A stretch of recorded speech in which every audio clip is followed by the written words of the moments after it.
Bueno, hoy nos vamos a referir a los tumores digestivos, sobre todo estómago y colon, porque esófago ya lo vimos en el práctico que se refería a patología de esófago.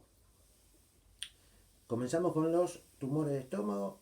El adenocarcinoma gástrico es el más frecuente de los tumores malignos, ocupa el 95% de la casuística, un 4% son linfomas y un 1% los leiomiosarcomas y otros tipos más raros.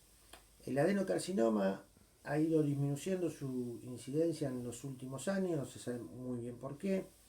Es más frecuente en los países del sudeste asiático, en Chile y en Irlanda, pero se ve que cuando las personas de estos lugares emigran a otras zonas la incidencia baja, por lo que se cree que hay algún factor ambiental que influye en esta patología. Y también se ve más en los que tienen nivel socioeconómico más bajo. Generalmente empieza después de los 50 años y hay dos tipos de adenocarcinomas, uno difuso que toma todo el estómago, que es lo que se denomina linitis plástica, se ve más en jóvenes y son los de peor pronóstico, y el más común es el que aparece como una masa que puede ulcerarse y afecta más la zona del antro y del estómago. Bien, en cuanto a los factores de riesgo que existen conocidos para desarrollar cáncer gástrico son la presencia de Helicobacter pylori, el antecedente de gastritis atrófica crónica, el antecedente de pólipos gástricos adenomatosos, el tabaco, la cirugía gástrica previa y también hay factores genéticos como el cáncer gástrico familiar y la poliposis intestinal. Algunos que son probables factores de riesgo son la obesidad, el alto consumo de sal y la anemia perniciosa. En cuanto a la etiología, aparentemente el consumo alto de nitratos, de alimentos desecados, ahumados y salados influirían en estas personas. El nitrato se transforma en el nitrito, esto produce alteraciones bacterianas y esto se ve más con alimentos en mal estado. Por ahí esto explique un poco por qué se ve en población con nivel socioeconómico más bajo. Las manifestaciones del SEA gástrico en sus primeras etapas, por supuesto que es asintomático, puede traer dolor, malestar abdominal, distensión o dolor epigástrico, puede presentar náuseas o vómitos, sobre todo cuando produce o está cerca del píloro y puede llegar hasta producir un síndrome pilórico. Se puede manifestar como con anorexia, pérdida de peso y si es muy extenso podría llegar en la palpación de abdomen a encontrarse una masa palpable.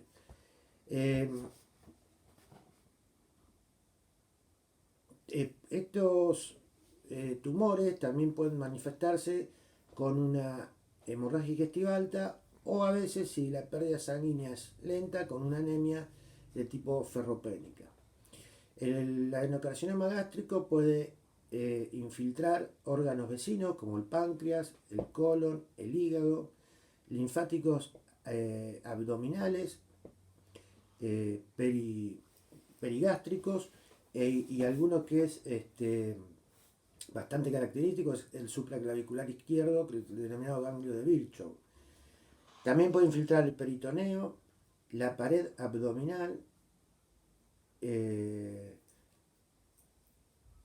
hígado y pulmón. Esas son las zonas metastásicas.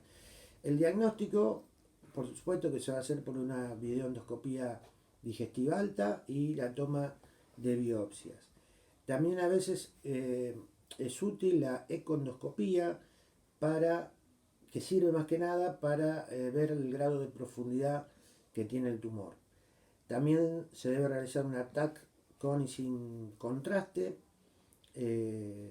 tórax abdominal pelviana, para ver las existencias de algún otro tipo de metástasis.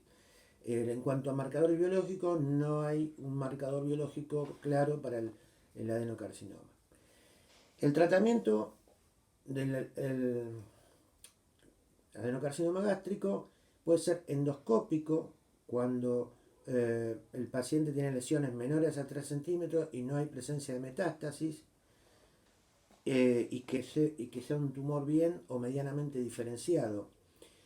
Si no, hay que pasar a la cirugía, que se puede hacer una gastrectomía subtotal cuando está en el cuerpo o antro, o una gastrectomía total en caso de que sea más amplia la formación.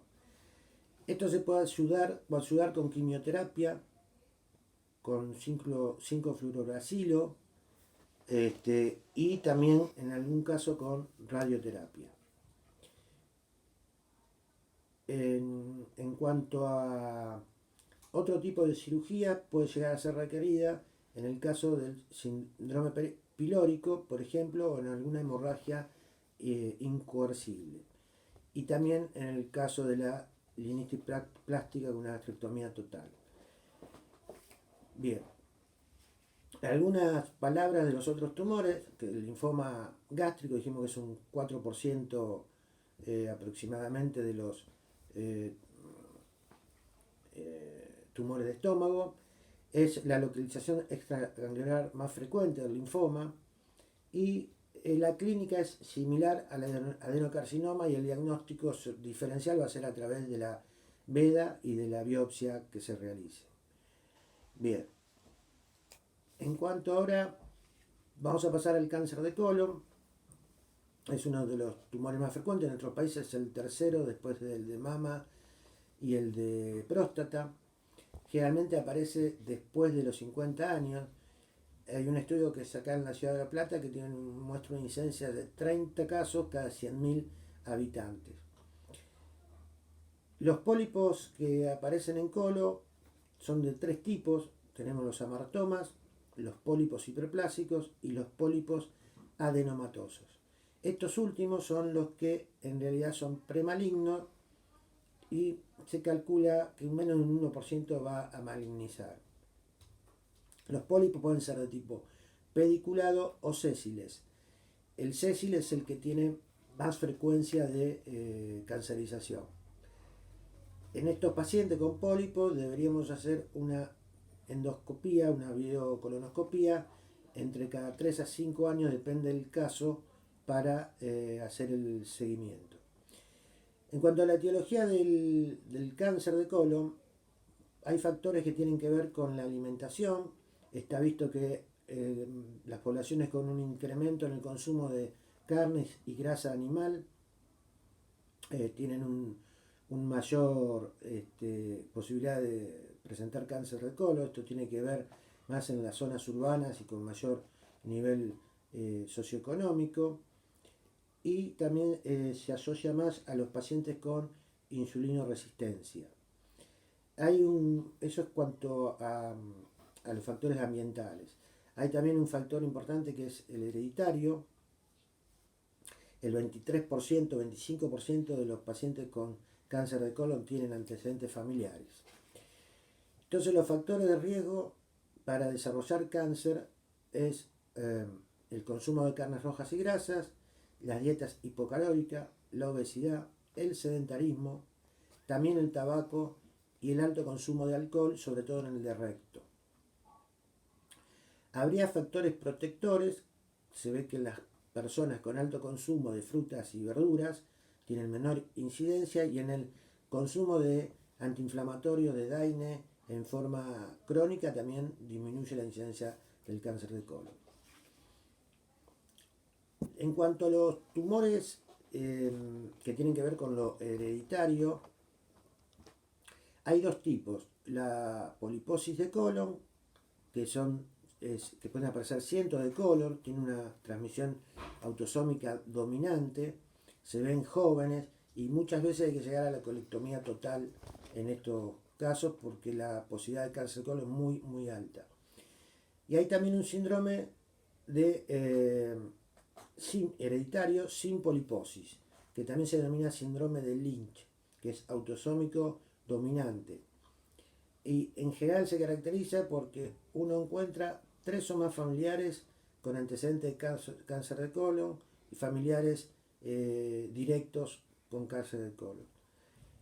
En estos pacientes con estos antecedentes tan fuertes se debería hacer endoscopía a partir de los 25 años cada 2 años por la alta incidencia que tienen. Después, otro factor que puede predisponer al cáncer de colon es la presencia de enfermedad inflamatoria intestinal. Esto es raro en los primeros 10 años de la enfermedad inflamatoria, pero se ve que a partir de los 25 años de presentar esta enfermedad aumenta rápidamente la incidencia. Bien, y el otro factor, que ya lo había nombrado, es el tabaquismo, que es importante. Ahora vamos a hablar de la detección sistemática del cáncer de colon. En la persona que tiene antecedentes familiares, deberíamos hacer una colonoscopia cada 3 años, y si no tenemos, el que tiene antecedentes de pólipos adenomatosos, la deberíamos hacer cada 3 años, y si no recrudecen los pólipos, después la podemos prolongar cada 5 años. Ahora, en los que tienen poliposis familiar, vamos a hacer la endoscopia a partir de los 15 años, y en algunos autores dicen a partir de los 10 o 12 años. Si no hay pólipos, la vamos a repetir en forma anual. También en estos casos deberíamos hacer una endoscopia alta, porque muchas veces se asocia a pólipos del tubo digestivo alto. ¿Sí? Después, en cuanto a otro método de pesquisa, es la sangre oculta en materia fecal. Esta debería realizarse a partir de los 50 años en todos aquellos que no tienen ningún tipo de antecedente y son asintomáticos. Porque en los que tienen antecedentes o son sintomáticos, vamos a ir directamente a la endoscopía. En estos casos, entonces, mayores de 50 años, sin ningún tipo de antecedente, ni síntomas, antecedentes familiares, ¿no? Ni síntomas ni antecedentes de pólipos, podemos hacer una sangre oculta en materia fecal una vez por año. ¿Cuáles son las manifestaciones clínicas del cáncer de colon? Bueno, van a variar, depende de su tamaño y localización. En un principio, por supuesto, van a ser asintomáticos. Cuando están localizados en ciego y colon derecho, cuando menos síntomas dan, porque hasta ahí las heces son líquidas y el pasaje de las heces son fácil. Tiene que haber un grado de obstrucción muy grande para que dé un síndrome obstructivo. Por lo tanto, generalmente es el que menos síntomas va a dar o más tardíamente lo va a dar. En caso de ulcerarse, vamos a tener un paciente con un cuadro de anemia ferropénica y con todo un síndrome anémico de fatiga, palidez, etc.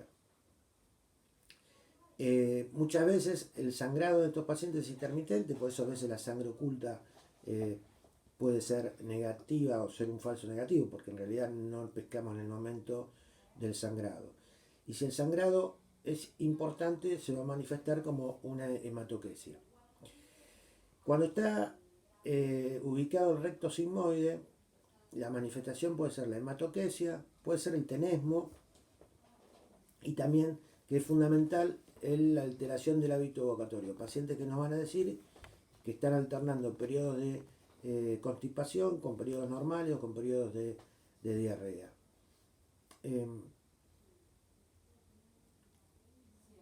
Estas son las manifestaciones más importantes, más allá de las generales, de acuerdo al avance del tumor, que puede ser la anorexia, la pérdida de peso, etc. Bien. Los estudios que vamos a hacer en el cáncer de colon, cuando lo sospechemos, por supuesto, hacer la fibrocolonoscopía para el diagnóstico visual y la toma de biopsia. Confirmado esto, vamos a pedir un antígeno carcinoma embrionario, el CEA, que en realidad nos va a servir para un seguimiento después del tratamiento que realicemos. Se puede hacer una placa de tórax y una tomografía con y sin contraste abdominopelviana o directamente una tomografía tóraco-abdominopelviana. ¿Cuál va a ser el tratamiento del cáncer de colon? Bueno, también depende un poco de su ubicación y su estadio. En general se va a realizar una hemicolectomía derecha cuando está ubicado en ciego o en colon ascendente, colon derecho o hasta la mitad del transverso. Ahí podemos hacer una hemicolectomía derecha. Se puede hacer en algún caso cuando está en el ángulo esplénico transverso, en el tercio distal del transverso, una hemicolectomía derecha ampliada. Y en el caso de que esté ubicado en el sigmoide, vamos a hacer una hemicolectomía izquierda. Cuando está en el sigmoide, esta hemicolectomía puede ser hemicolectomía izquierda o puede ser segmentaria. En algunos casos puede ser segmentaria. Y a esto le vamos a agregar quimioterapia como coadjuvante. Hay algunas